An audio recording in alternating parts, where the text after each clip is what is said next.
क्या आपने कभी ऐसा सपना देखा है जो आपकी पूरी ज़िंदगी को डिफाइन करने लगे?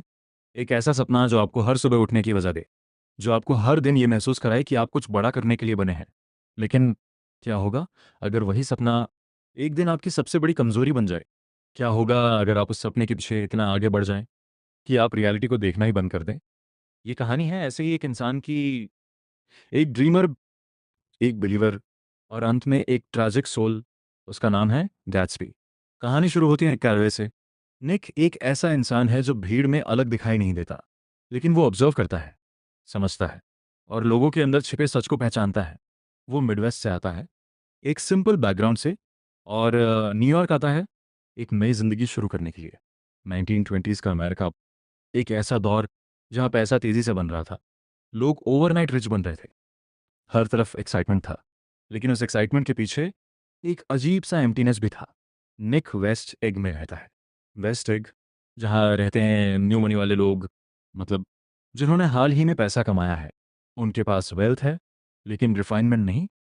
उनके पास लग्जरी है, लेकिन लेगेसी नहीं। वेस्ट एग के सामने है ईस्ट एग, जहाँ रहते हैं ओल्ड मनी वाले लोग। ये लोग सिर्फ अमीर नहीं है, ये लोग पावरफुल हैं। इनके पास स्टेटस है, इन्फ्लुएंस है, और सबसे इंपॉर्टेंट, इनके पास एक इनविजिबल सुपीरियॉरिटी कॉम्प्लेक्स है। निक की कज़न डेजी ईस्ट एग में रहती है, अपने हस्बैंड टॉम ब्यूकैनन के साथ। टॉम एक ऐसा इंसान है जो हर चीज़ को कंट्रोल करना चाहता है। वो फिजिकली स्ट्रांग है, मेंटली डोमिनेंट है, लेकिन इमोशनली शैलो है। डेजी पहली नज़र में परफेक्ट लगती है। उसकी आवाज़, उसकी मुस्कान, उसकी प्रेजेंस, सब कुछ चार्मिंग है। लेकिन अगर आप ध्यान से देखें तो उसके अंदर एक एम्प्टीनेस है, एक ऐसा खालीपन जो वो खुद भी नहीं समझ पाती। निक जब उनके घर जाता है तो उसे तुरंत महसूस हो जाता है कुछ गलत है। बाहर से सब कुछ परफेक्ट है, लेकिन अंदर सब कुछ टूट चुका है। टॉम ओपनली चीट कर रहा है, और डेजी सब कुछ जानती है, लेकिन वो कुछ नहीं करती। क्यों? क्योंकि कंफर्ट ग्रेटर देन ट्रुथ। यहाँ से कहानी का पहला बड़ा ट्रुथ सामने आता है। लोग सच से ज़्यादा इल्यूजन को प्रेफर करते हैं। निक जब अपने घर लौटता है तो रात का समय होता है, चारों तरफ शांति होती है, और तभी उसकी नज़र पड़ती है एक आदमी पर। इजल, वो आदमी अकेला खड़ा है समुद्र के किनारे, अपना हाथ आगे बढ़ाए हुए, जैसे वो किसी चीज़ को पकड़ने की कोशिश कर रहा हो। निक उसकी नज़र फॉलो करता है। दूर प्रेजेंटेशन बाय लास्ट डेलिंगोजम पीस गाए, बहुत दूर एक ग्रीन लाइट चमक रही होती है, बस एक छोटी सी लाइट, लेकिन उस आदमी के लिए वो सब कुछ है। वो आदमी है गैट्सबी। गैट्सबी का ये मोमेंट बहुत सिंबॉलिक है। वो सिर्फ एक लाइट नहीं देख रहा, वो अपना सपना देख रहा है, अपनी होप, अपना फ्यूचर। लेकिन प्रॉब्लम ये है, वो सपना बहुत दूर है।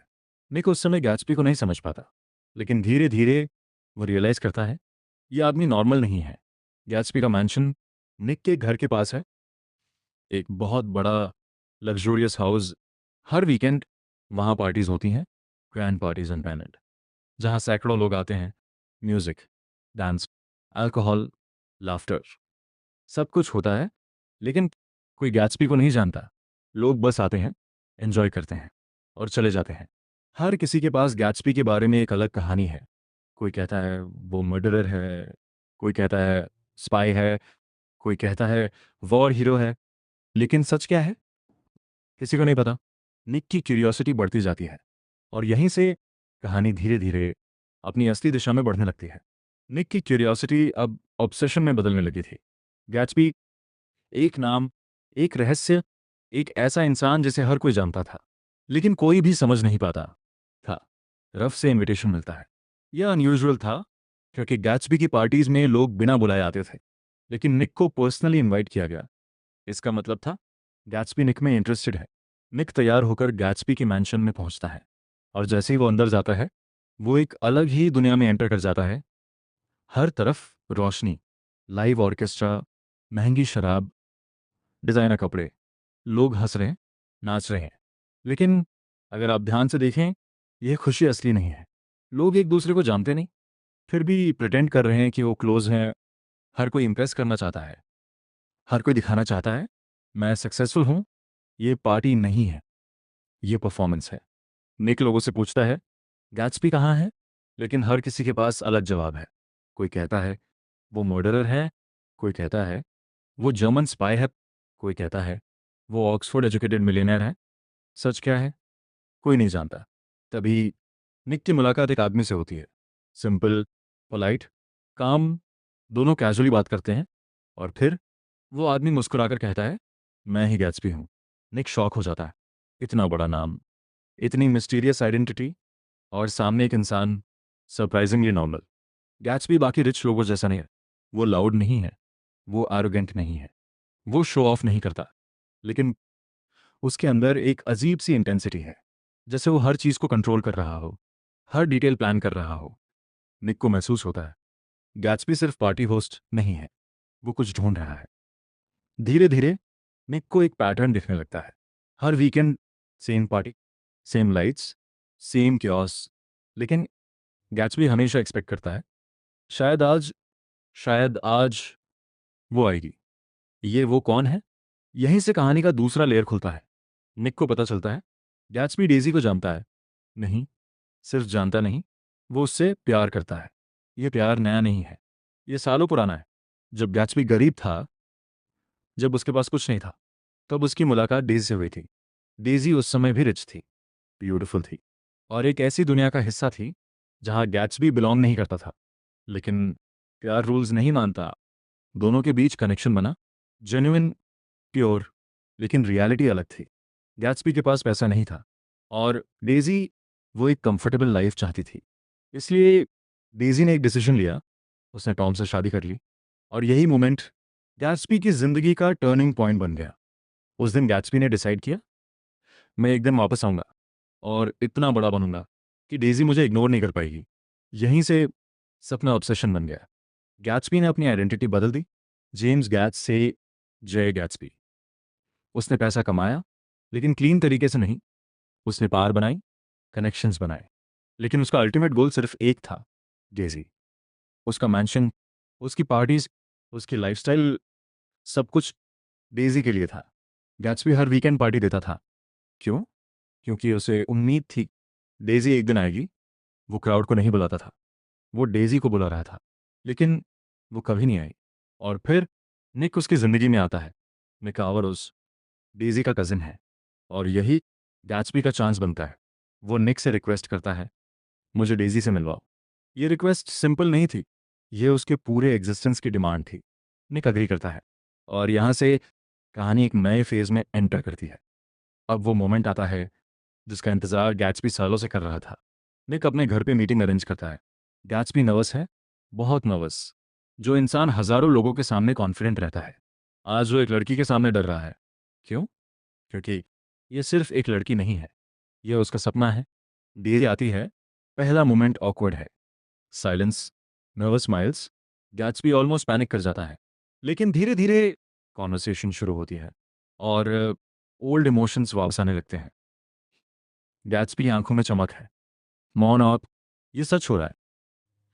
वो डेजी को अपना मैंशन दिखाता है, हर रूम की हर डिटेल, जैसे वो प्रूव करना चाहता हो, देखो मैं अब वर्दी हूँ। डेजी इमोशनल हो जाती है। Narrate its age, his range, exposable, detected, millimed, cross, the above, first, hue dot. लेकिन उसके अंदर कंफ्यूजन है, क्योंकि गैट्सबी एक ड्रीम है और टॉम रियलिटी। गैट्सबी बिलीव करता है, मैं पास्ट को वापस ला सकता हूँ, लेकिन टाइम कभी रिवर्स नहीं होता। यहाँ से कॉन्फ्लिक्ट शुरू होता है। टॉम को सब पता चल जाता है। ट्रिटियर्स, उसका ईगो हर्ट होता है। नाउ वो गैट्सबी को चैलेंज करता है, जेंडी, तुम मेरे लेवल के नहीं हो। गैट्सबी जवाब देता है, our peace group applying knowledge and knowledge and those know hidden bees and the blows and shall understand visualize and digest one kidding कल। डेजी तुमसे प्यार नहीं करती। अब सिचुएशन डेंजरस हो चुकी है। डेजी बीच में फंस चुकी है। अंडे, लव वर्सेस सिक्योरिटी। गैट्सबी चाहता है डेजी बोले कि उसने कभी टॉम से प्यार नहीं किया, लेकिन डेजी ऐसा नहीं कर पाती। क्यों? क्योंकि रियलिटी सिंपल नहीं होती। उसने टॉम के साथ लाइफ जी है, कंफर्ट, स्टेबिलिटी, सिक्योरिटी सा, और यह सब छोड़ना आसान नहीं होता। यहीं गैट्सबी का इल्यूजन टूटना शुरू होता है, लेकिन वो अभी भी एक्सेप्ट नहीं करता, क्योंकि उसके लिए सपना ही रियलिटी है। अब कहानी अपने सबसे क्रिटिकल पॉइंट पर है। सब न्यूयॉर्क जाते हैं, एक होटल रूम में हीट, टेंशन, साइलेंस साइलेंस, और फिर एक्सप्लोजन। गैट्सबी इंसिस्ट करता है, बोलो डेजी कि तुमने कभी टॉम से प्यार नहीं किया। डेजी की आंखों में आंसू हैं और वो कहती है, मैंने तुमसे भी प्यार किया था, और टॉम से भी। बस यहीं गैट्सबी का सपना टूट जाता है। उसने अपनी पूरी ज़िंदगी एक इल्यूजन पर बना ली थी, और अब वो इल्यूजन खत्म हो चुका है। इसके बाद एक्सीडेंट होता है। डेजी ड्राइव कर रही होती है और मर्टल मर जाती है। गैट्सबी ब्लेम अपने ऊपर ले लेता है, लव सैक्रिफाइस बन जाता है। लेकिन डेजी चार्ल्स उसे चूज नहीं करती। अगले दिन जॉर्ज विल्सन रिवेंज में गैट्सबी को मार देता है।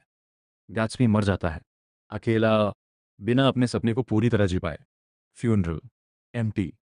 ना डेजी, ना टॉम, सिर्फ निक। निक समझ जाता है ये दुनिया फेक है। फाइनल मैसेज, पैसा हैप्पीनेस नहीं देता, पास्ट वापस नहीं आता, इल्यूजन डेंजरस है। गैट्सबी एक ड्रीमर था, लेकिन रियलिटी ने उसे तोड़ दिया, और शायद यही लाइफ का सबसे बड़ा ट्रूथ